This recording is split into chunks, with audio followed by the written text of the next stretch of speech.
25. The Keystone Pipeline. This was one of the major things that Obama was supposed to approve as a bipartisan compromise, sort of an olive branch.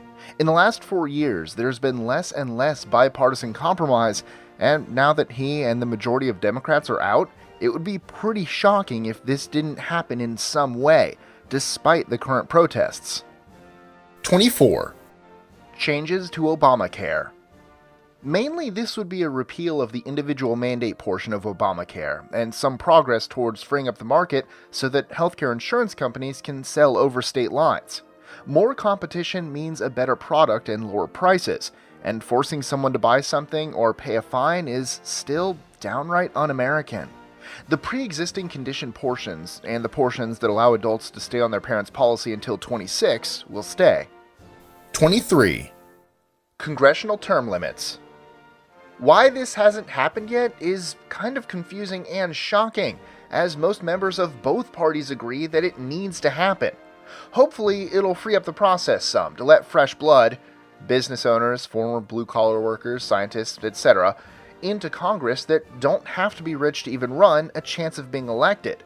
But for now, we'll all settle for a breaking up of limits on the good old boys club. 22. Trump's salary. We can expect Trump not to take a presidential salary, or more specifically, to take $1 per year instead of the traditional $400,000. This isn't unprecedented though. John F. Kennedy and J. Edgar Hoover didn't take the presidential salary either. 21. A new SCOTUS nominee. A new SCOTUS nominee will likely get put through, as there's also a Republican-controlled Senate and Congress. However, this may not be as simple as some are assuming. 20. More late-night jokes and cheap shots at the president. Let's just be honest. Whatever side of the political divide you fall on, Obama is just a cool dude. He's charming, affable, and knows how to take or make a joke. Trump is slightly less charming and affable. While many people do find Trump relatable, many others think he's literally Hitler. And we know what kind of treatment George W. got from late-night TV, so we're just expecting it. And it's okay. 19. Changes to the Democratic Party. The Democratic Party will have to change, probably starting with its leadership. Just as the Republican Party had to sit back and take a long, hard look at things, like their thoughts on gay marriage, the Democrats are going to have to sit back and take a look at how and why they lost, because the same plan that lost this time isn't going to magically work in 4 years. Trump didn't just win the presidency. Republicans won the House, the Senate, and the majority of governor elections. This election was far less of a Trump win than it was a steep Democrat loss across the board. Millions of Americans all over everywhere that voted Democrat previously voted for a chance at anything else all down the ballot. 18. Changes in funding for Planned Parenthood. Due to the changes in government, along with the fact that nearly half of Americans are fundamentally opposed to abortion in cases where the mother and fetus are both healthy, we can expect some changes in how Planned Parenthood is funded, mainly through a cut of federal funding. This doesn't, however, mean that Planned Parenthood will be going away. 17. TPP and NAFTA. We can expect there to be no Trans-Pacific Partnership and a renegotiation of the North American Free Trade Agreement. Canada and Mexico have both already come forward to discuss renegotiation. 16. A better relationship with Russia. For those following the no-fly zone in Syria saga, and Hillary's comments about taking military action against Russian hackers, Russian Federation President Vladimir Putin said some very encouraging things about Russia's relationship with the US, namely that Russia looks forward to restoring relations between our two nations. While the media has been pushing a narrative that Trump has Russian ties, there's been no proof, either in WikiLeaks or during an FBI probe into the issue, that found any ties between Trump and Russia. 15. Probably a second SCOTUS nominee. Ruth Bader Ginsburg is in her 80s, and while she's healthy, she's still well past retirement age, and it wouldn't take much to make someone her age unhealthy, so it's possible in the next 4 years that she'll pass away or retire, and a second SCOTUS nominee will need to be appointed. She had the option and was of the age to retire when Obama was in his first 2 years with the Democratic majority, which would have allowed him to place a new liberal justice in. Some Democrats even asked her to retire. This would have kept the court balanced and secured a liberal seat for the next several decades, but she personally chose not to. If she dies or has to step down, particularly if it's within the next 18 to 24 months, expect 2 more constitutional conservative Supreme Court justices. 14. A crackdown on lobbyists. This is going to be probably one of the most difficult ones, because lobbyists represent big corporations and have big pockets, and some congressmen make more from them than they do from their congressional salary, but any progress in that direction would be good. Already, Trump is requiring anyone working for his administration to sign an agreement preventing them from being a lobbyist for 5 years after they leave.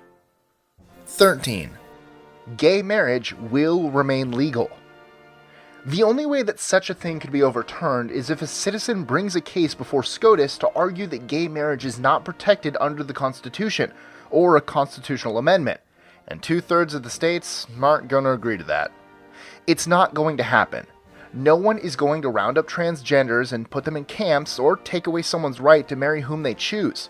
Congress cannot roll back the SCOTUS ruling on same-sex marriage. Anyone who tells you otherwise is trying to make you afraid so they can manipulate you. Shame on them. 12. Hiring freeze for public jobs. Trump promises a hiring freeze on the majority of public jobs, so no new IRS hiring for a bit until the fat is trimmed. At some point, it's realistic to expect some form of hiring freeze or dissolving of superfluous federal jobs. The government has a trick of creating jobs when the economy stinks by creating or expanding another 3-letter agency, like the TSA, and saying, "Look at all the jobs this administration has created." An economy is made stronger by more jobs in the private sector, not the public. 11. Probably, realistically, no more deportations than Obama. Often referred to by immigration groups as the deporter-in-chief, Obama has deported more people than any other president, 2.5 million between 2009 and 2015. While Trump promises to be tough on immigration, it would be very difficult from a logistical standpoint to be tougher than that. What we might expect is quicker deportations for criminals, though. 10. Better vetting for refugees from Muslim nations. Realistically, we can probably expect a system more like Canada's, only women, children, and families. Unaccompanied men seeking asylum are not allowed into Canada.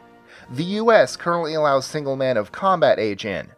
We can't really be sure what form this will take, but lining up with what Canada is doing is a realistic first step. 9. Some version of a wall between Mexico and the US. This will probably be somewhere between a 15-foot block wall and a chain-link fence with beefed-up security.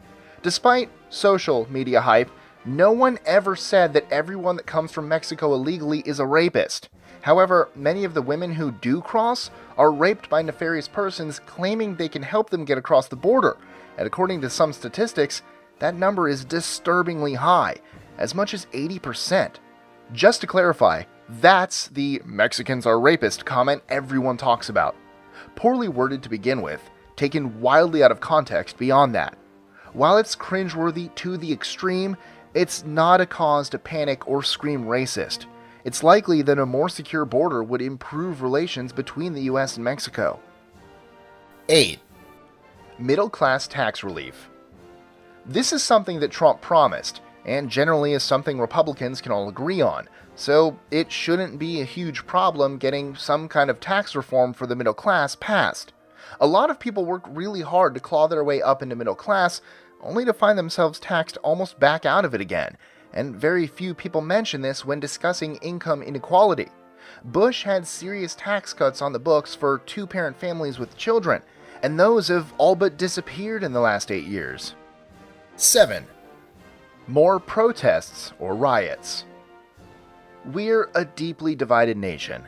It's absolutely every American's free speech right to peaceably protest.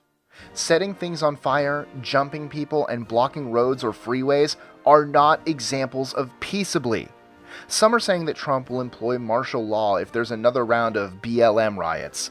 That honestly remains to be seen, but unless the unrest dies down soon, something major will probably happen. 6. Tariffs for companies sending jobs overseas. Establishing tariffs for companies that lay off American workers, move factories overseas, and then import products back to the US. This is something that Hillary and Trump agreed on, though they had different ways of going about it. Trump's plan is tariffs. Hillary's plan was an exit tax. Either way, this should be something that a bipartisan agreement can be reached on, since both sides agree that manufacturing jobs leaving the US is a huge problem for the economy. 5. Some sort of school voucher program and an end to Common Core. While the federal government can't force school guidelines on any state, they do hold the purse strings to federal funding, and that's now based on Common Core and standardized testing performance. Trump believes that parents should be allowed to put their tax dollars towards the education they feel is best for their children, even if that isn't private schooling, and that Common Core is a disaster.